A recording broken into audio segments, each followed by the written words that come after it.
Cheers. Cheers. We're doing this again. We're back again. This is another episode of Conversations About God. We got Dave Bouton and Ryan McKenzie. I'm Ryan McKenzie. Yeah. So we have been asked to not do this again, which is why we're doing it again. This is the sole reason we're doing it again. Is people are like, guys, will you stop this?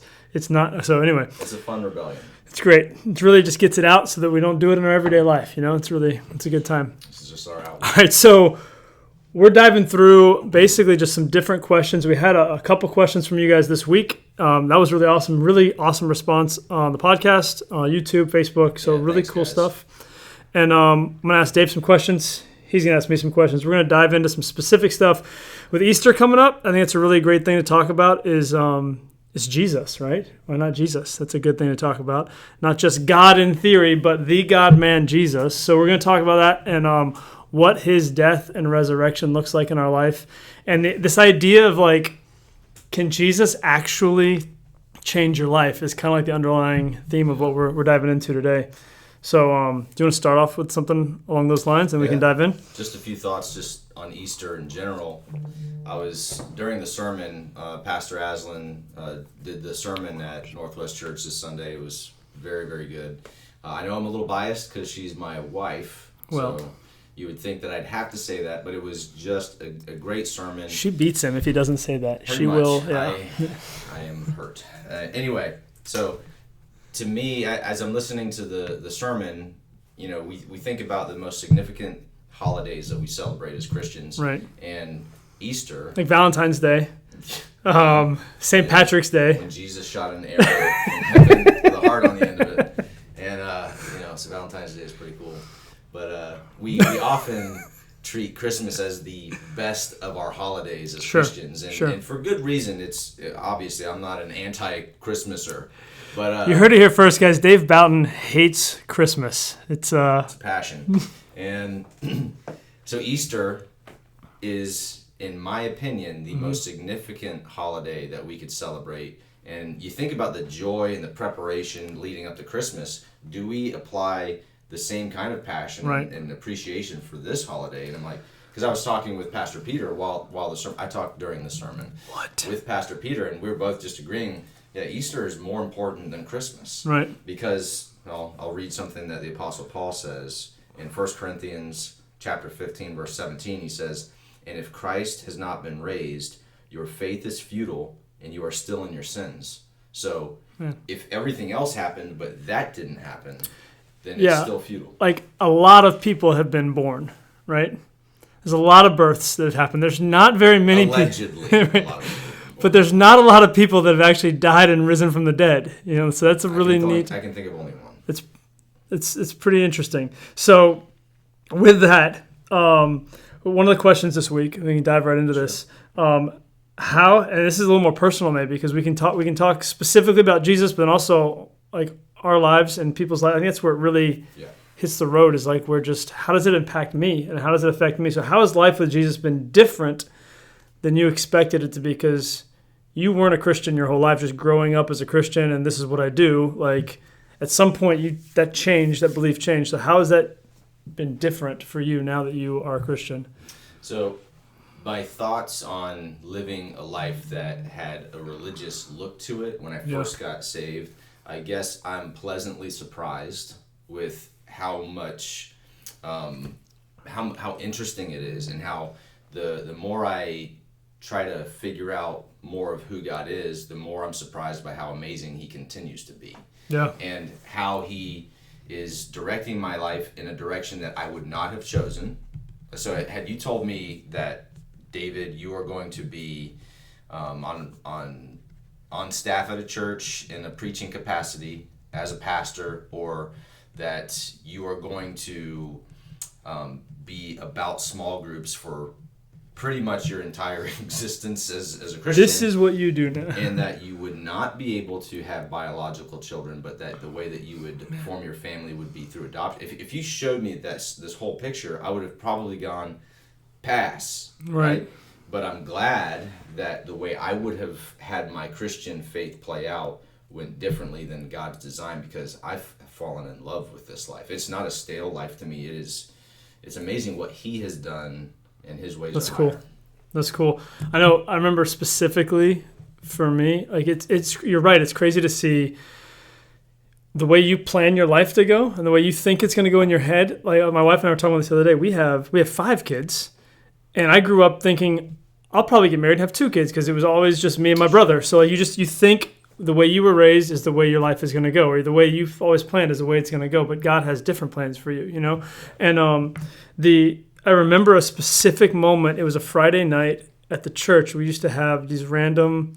It was before Pastor Jared started doing like the whole acoustic worship nights, and they're like really nicely done. We just put some music on in like a small chapel, a small room at the church, and just come and worship, you know. And like, and I remember being in college, and it was like 9 o'clock at night, and we're just singing in the middle of Pine Hills, and I'm just like, this is crazy. Like, what am I doing right now? And I like this like awe and like disbelief that like I'm actually enjoying this. Like I would never think that I would actually like Sure. It was just a really cool, like surreal moment for me. What else has happened for you that's been different than you expected? It's harder than I would have thought too. Right? To live out an authentic Christian life is difficult. And you know, when salvation first hits, there's a lot of passion. There's a lot of like freedom, and you're living off of that like that high in a sense of the freedom that you get in Christ. And like, man, my sins are forgiven. But then there's the day in, day out, steady plodding forward of the faith that some people can become disillusioned because of that, and like there isn't just like this awesome, you know, thrill. Like I get up some days and I'm like, I don't want to do these things that Jesus asks me to do, and like I'm sick and tired of these people that I'm like pouring into. Name them right now. Tell them their names. And trust me, people who poured into me have had the same thoughts about me. I think I'm probably one of these people.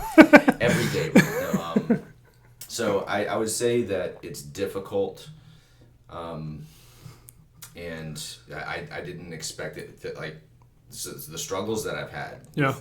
My wife and I have had struggles, and it's like I would prefer not, you know, if you were to put the question to me, like, would you rather it be an easier thing? But it's just the reality is it's difficult and it's demanding, and it really, I guess another surprise is it demands everything from me, and that's hard to give, but that's awesome. What's being demanded by Jesus is he wants my whole life, all of my passion, and all of my effort. That reminds me, I heard a pastor talking about this, and it really connected what the sermon from Sunday at Northwest was, and then what you're saying right there, just how hard it can be. That when Jesus was talking about how the gate is narrow or the gate is straight, and then the broad path is so wide, but then the narrow way to heaven is so hard to get through. Right? It's just like this path is hard, but there's a book by C.S. Lewis in one of the Chronicles of Narnia series. And this guy is like gonna die basically. And he's gonna walk into this like little hut, and he walks in, and like if you haven't read the book, then I don't want to explain the whole thing. But basically, he walks in this tiny little hut, and he walks in. There's forest and there's trees, and it's this massive place. And he's like, wow, the inside is so much bigger than the outside. I thought this was gonna be like this tiny little. And essentially, it's like a picture of him going into heaven. Like it seems like this tiny little thing that's gonna squeeze everything out of you. And then you get in that his kingdom, and you get into that, and it's just like there's this so much more than I ever thought. But it was so hard or so different than I thought to get into. But once I'm in here, it's like, wow, I thought that was going to be boring. I thought that was going to be the hardest thing ever. I thought that was going to be just like this suffocating life where I was just going to like just put my nose to the grind and just be done for the rest of my life, working my butt off for God and be bored. But like, yes. And no, like it opens up, like once you submit it, I'm willing to do that. It opens up into this vast expanse of just wonder and beauty, and like it's just the craziest thing ever. I remember specifically for me, I remember talking to you about this too. I was in college at Rollins College. I won't say names, but now you know it's at school. But I remember being on the baseball team. I had just given my life to Christ, like surrendered to Him that summer before my senior year.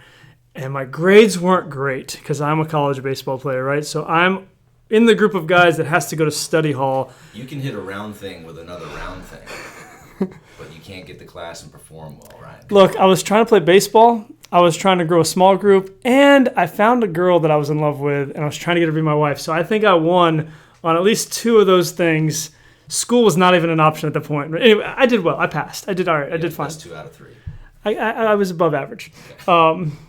Anyway, I remember going to study hall, and I'd finished my work. I'm like working, got everything done. I put it aside, and I pull out a Bible, like an actual Bible, and I'm like, well, I'm going to read the Bible because it's study hall. So you didn't ask me if you could pick up my Bible. Hey, settle down. All right. The coach walks in and sees me reading the Bible, and he's like, McKenzie, what the are you doing? I'm like, I'm just reading. And he's like, put that away. This is ridiculous. This is study hall. You're here for a reason. I was like, yes, sir. And everyone around me is looking at me like terrified. And they're not terrified because they're afraid of me getting in trouble. They're terrified because they're afraid to get in trouble because they were all taking shots of vodka the whole time with their science and English books open, acting like they were studying. And I had finished my work, and I'm just looking around at them like, y'all are hammered right now. And I'm the one taking the blame. Like, that was one of the most difficult things for me, is to not just like rat them out. And then on top of it, I get called into his office later saying, this Bible has got to end. I don't want it in my locker room. I don't want it in my clubhouse. It divides teams. And that was a moment, like, baseball was my life, right? Like, I can attest to that. I wouldn't come to church. I wouldn't go on family vacations. Like, baseball was everything to me. It was definitely an idol. And I wasn't that good at it, but it was everything to me. And I remember sitting there having to stare my coach in the eye as I'm like 21 years old and be like, then I can't be on your team. And I had to sit at his desk as a starting shortstop, be like, I can't play then. Like, this is my life. And he said, well, just take it easy with this stuff. Don't talk about it too much. I was like, all right, whatever that means. Okay, we're good. And we just kind of backed away from each other. And that was crazy for me to like have to take a stand like that early on in my faith. And it just like was setting things up to like, I'm not, it's either everything or it's nothing. Yeah. It's either everything or it's nothing. There's no halfway on this. So with that everything or nothing attitude, I guess, has Christianity helped you in your life, like with a difficult time? Is there something that like your faith has brought out of you? Yeah, all kinds of difficult things. So it is strange to go, Christianity has become more beautiful than I could have ever imagined. Right. But at the same time, it calls me into difficulty too. So like, it is a cool balance to sit back and when I think about it, go, man, yeah, it's hard, but he also supplies the strength for when it gets difficult and the way out when there needs to be an escape from something. The Lord is really good about supplying what I need. So another thought when I'm thinking about this is, all right, you brought up C.S. Lewis, so I'll go to somebody who inspired him, right? So G.K. Chesterton says of Christianity, he goes, Christianity has not been tried and been found wanting, but has been found difficult and left untried. So there are a lot, brilliant thought, not my thought, but brilliant.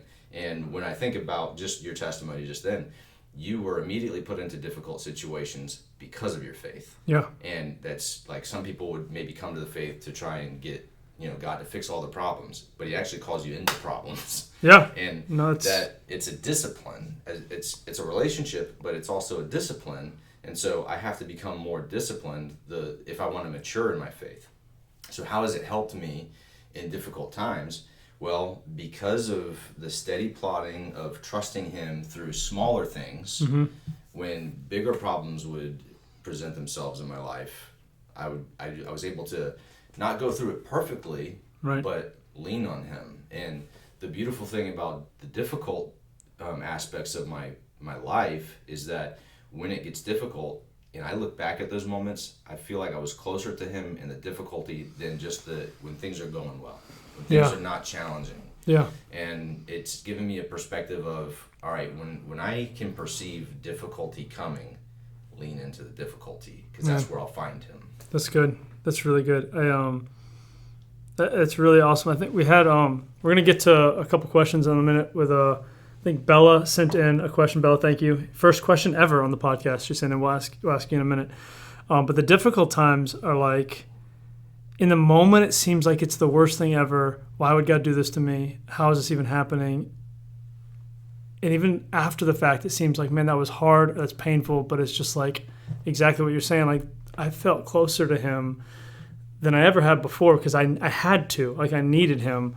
And I think the challenge can be, maybe you can talk about this a little bit, is like feeling like we need to know all the answers to everything, or feeling like I need to be able to like give a reason for everything in those difficult times, rather than just going like, that balance of like, yeah, I want to know the right stuff. I want to be able to know the theology. I want to be able to know the Bible, but like at some point, everybody gets to this point where it's like you can't know everything, right? You can't, and you just got to be satisfied in him and that relationship with him. So how do you balance like that? I feel like that's what changes your life, right? Not just the knowing of the Bible, but like the time and the relationship with him. You have thoughts on that at all? Like, I'm springing this on you like right now. I did not prep him for this question at all. So we have other questions that I did prep you for, but now I'm like really. So you said a lot. Repeat the question. Yeah, I talk a lot. So the idea of like, man, I need to know all the stuff. Oh, okay, yeah.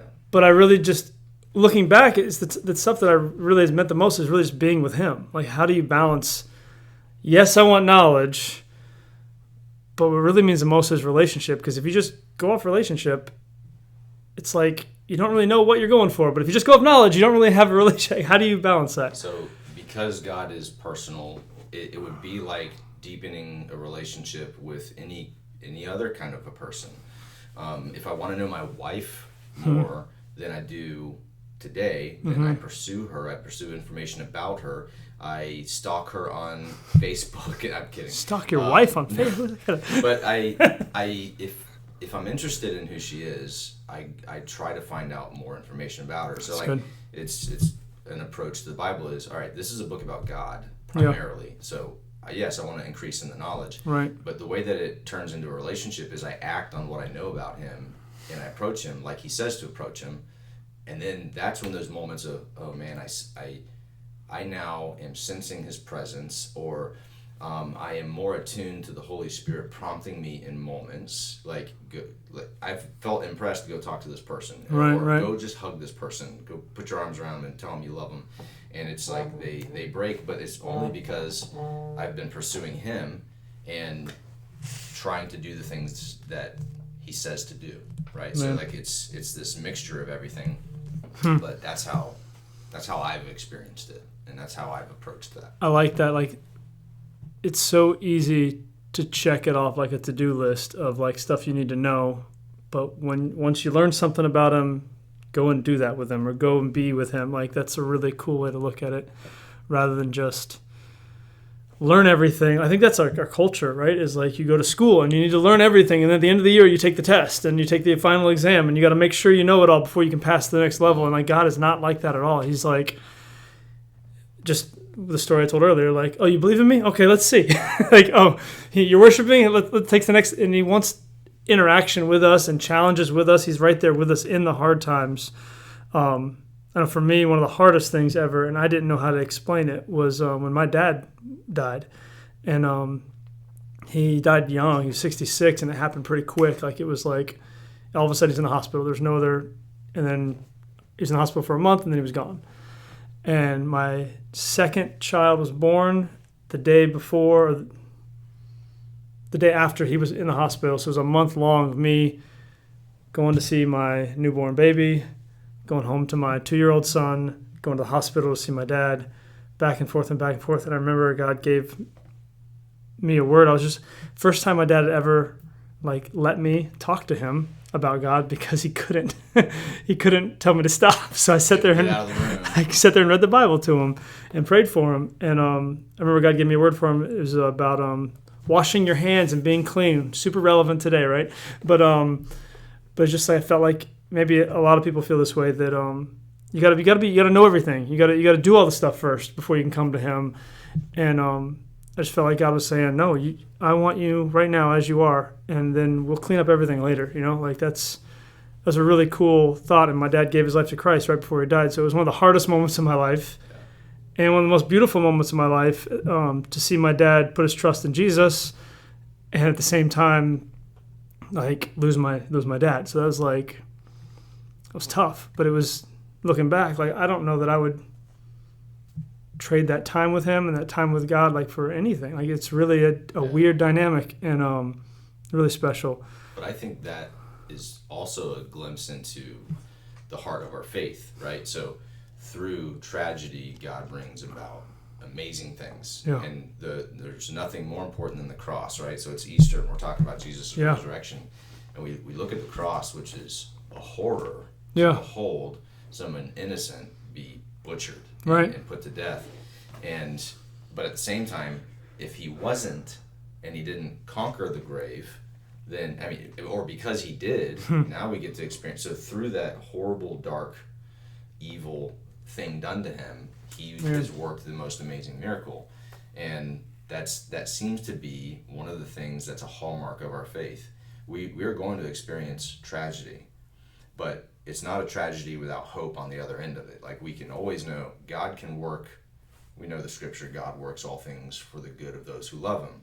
And, we see on the cross, like, if we wanted to be forgiven by God, the cross is it. Yeah. Like, forgiveness is given freely, or it can't be earned. Otherwise, it's not forgiveness.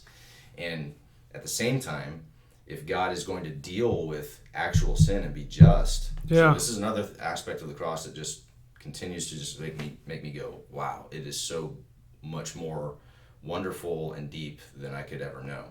And it's that he pours out his justice on Jesus, and through sending that justice down on him, mercy is able to be had. So justice and mercy embrace at the cross, where God can be just and forgiving at the same time. He doesn't just give sin a pass, he exacts his justice, but it's through that to you and to me we get mercy. And just us, though. Nobody else. No, just kidding. That's amazing. How Jehovah's Witnesses believe that 144,000 will go to heaven. So this is a good. We're starting a new. No, stop this. This is okay. But this is really great, because the question is really common. Is like, how can you believe in a God that would allow these horrible things in the world? Like, how can you believe in a God that would let these like awful things happen? And if you look at the cross, it's like, how could you not believe in a God that would come down and let the horrible things happen to him? Like, this is a God who made everything, and then said, instead of letting us suffer through it, he said, I want to come and suffer with you.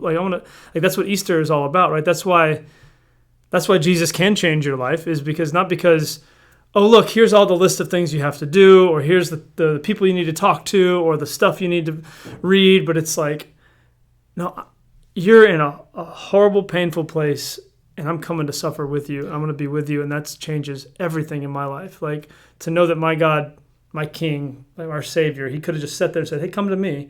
And said, like you're saying, he comes down and takes the punishment and takes the pain and lives in it with us, is like, that's unbelievable. But it's believable. It's like the most amazing thing ever. And no other religion, Jehovah's Witness, Mormonism, Buddhism, everything else is like, say these prayers, do this thing, talk to this many people, like, stop doing this, start doing that. Like, nothing else says God came to you first.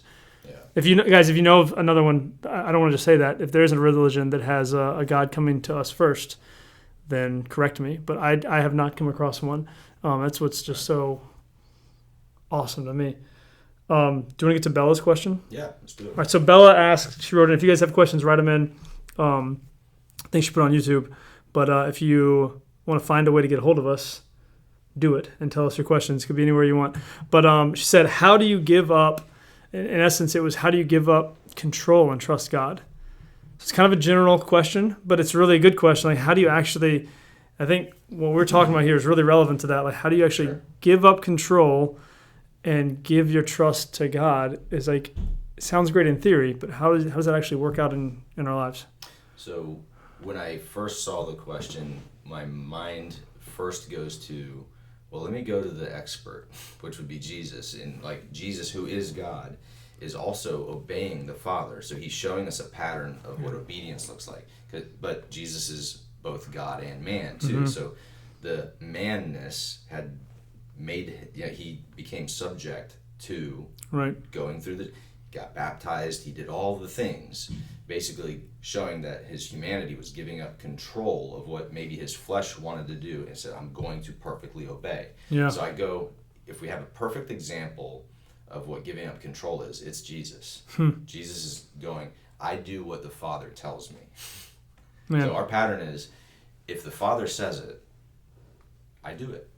And that goes to everything in my life. There are certain things that, just by nature of who I am, things that I want to do that are sinful and wrong and bad.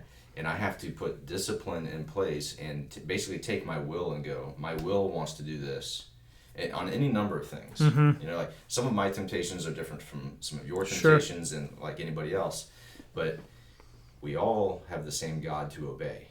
Yeah. And when he, like, if I read something in Corinthians that goes, oh man, I need to go and serve people in this way that's being prescribed, or something in James where it says take care of widows and orphans. He's not just saying do this if it happens to be something that you're around. Like he goes, no, true religion is to take care of widows and orphans. So I know this is kind of it's good. A big idea to go take care of widows and orphans, but they're in your church. They are sitting in the pews with you or in the chairs with you, and we have them in our church. And I've had the opportunities to go. I either have my Saturday to myself, and I can enjoy that, and I'm not doing something sinful or wrong, but I am giving up control to God because He says take care of widows and orphans, and so I go give my Saturday to help the widow in my church and be a part of whatever she needs. So that's really, really awesome. Let's dial down even like smaller interactions. Mm-hmm. Like, what do you say about, like, if I'm in school or if I'm at work and I feel like, man, like how do I, in those moments, I feel like, I love that angle of it. And I felt like when I read the question, I was like, how do I don't know how to say it right now, but it's just how do you give up control and believe that God's got something better for you if you trust Him now? You know, like in the moment where like your friends might make fun of you, or somebody wants you to do something, or if you're dating and you want to go further than you should, all kinds of, you're alone at your computer and there's temptation there and you want to look at something that you know you're not supposed to. Like those little moments when nobody's around, or those moments when everybody's around and they're trying to like just draw you off of like, I know I'm supposed to let Jesus control my life.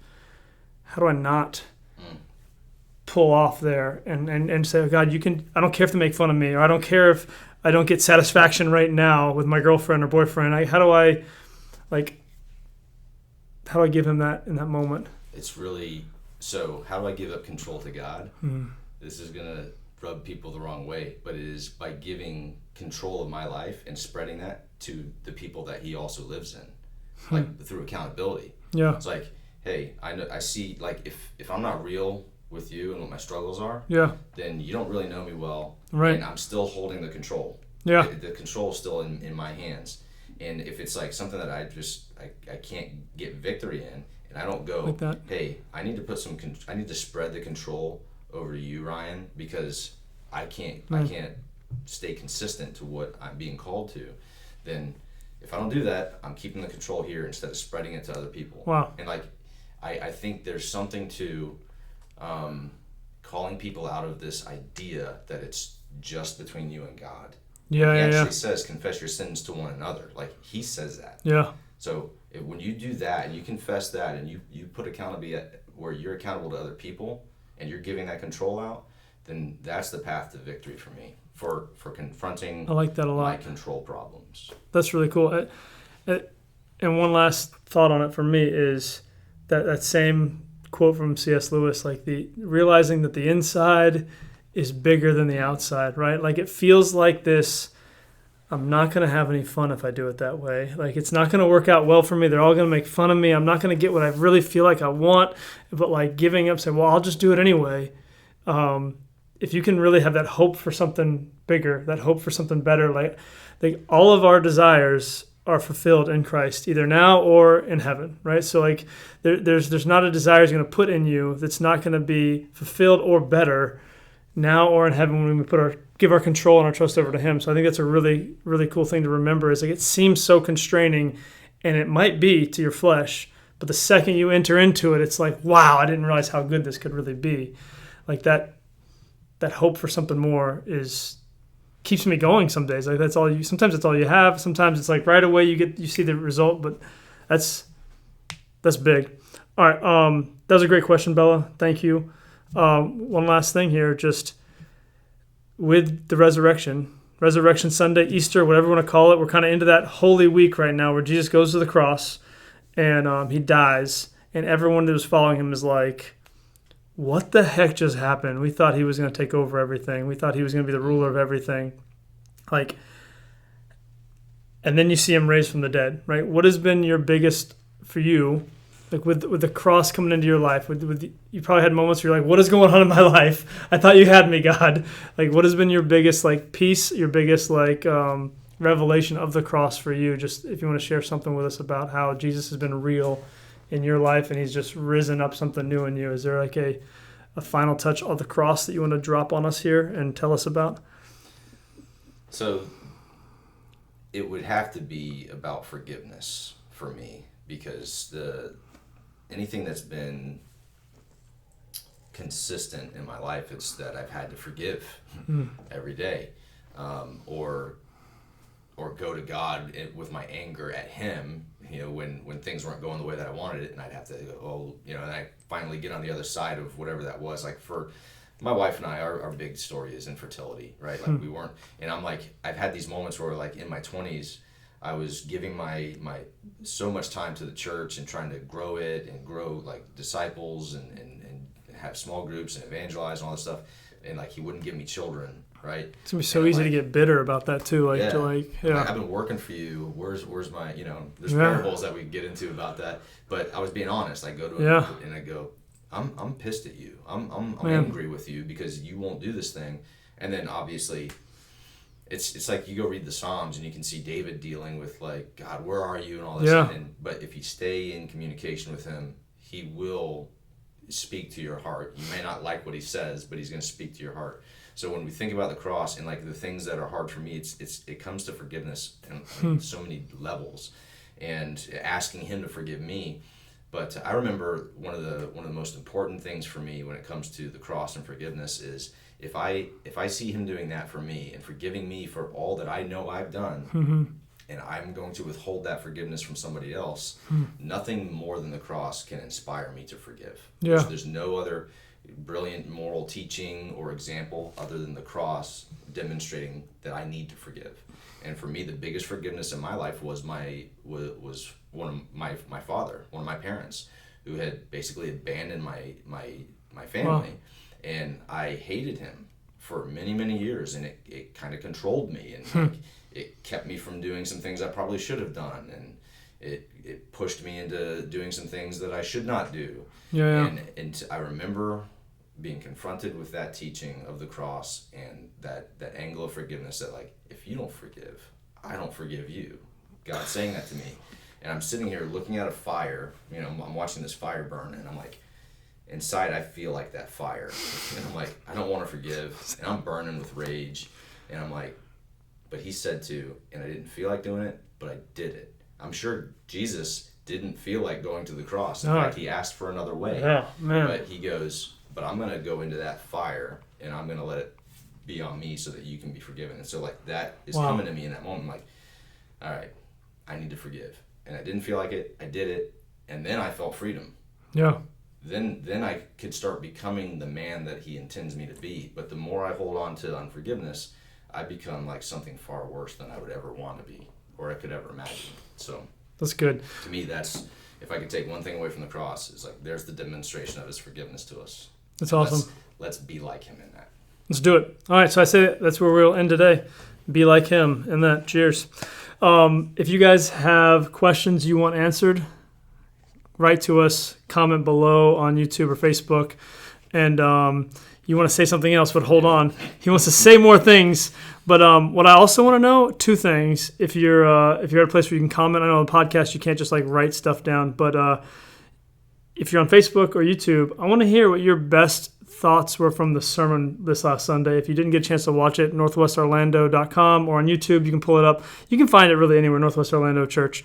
Northwest Church Orlando? Northwest Orlando Church. It's one of those. You'll figure it out. But tell us your biggest takeaway from that for you. How's the cross impacting you this week? We want to know. This is a really great week to look at it and like just really take it in for ourselves. Like, where have I not let it in all the way? Where have I not let Jesus really impact me all the way? And final thoughts. So, I talked too long. Now you don't know what you're going to say anymore, right? I know exactly what I'm going to say. So, if you see me at church, be terrified. Sunday, be terrified. Don't approach me. This Sunday specifically, I'm going to go around and say he is risen, right? And this is something that... What is that? Why? Why would you say that? That real Christians know about this, right? So I've got a funny story. So, secret. Years ago, there was this older married couple called the Bentons that came to our church. And I remember seeing Mrs. Benton on Easter Sunday, and she goes, he's risen. And I'm like, yes, he is. But the response is, he's risen indeed, is what is like, it's a tradition, right? You can join Dave's club if you respond, and he is risen indeed. But so if you see me at church on Sunday, I'll give you a high five. He's going to make you pass a test. I'm testing you. Because you have to feel my pain. So she didn't let it go. So she goes, no, he's risen. And I'm like, I know. Isn't that awesome? I'm like, it is awesome that he rose from the dead. She goes, no, he's risen. And I'm like, yes, we agree. You can tell. And she goes, no, you're supposed to say he's risen indeed. And that's proof that I didn't grow up in the church. You can tell we go to a really traditional church. Is all of the rhetoric and the dogma of it's good. It's really good, but it's funny to me. High fives over here. Pass the test over there. You pick. We'll see you guys Sunday. See you next week. Bye. See ya.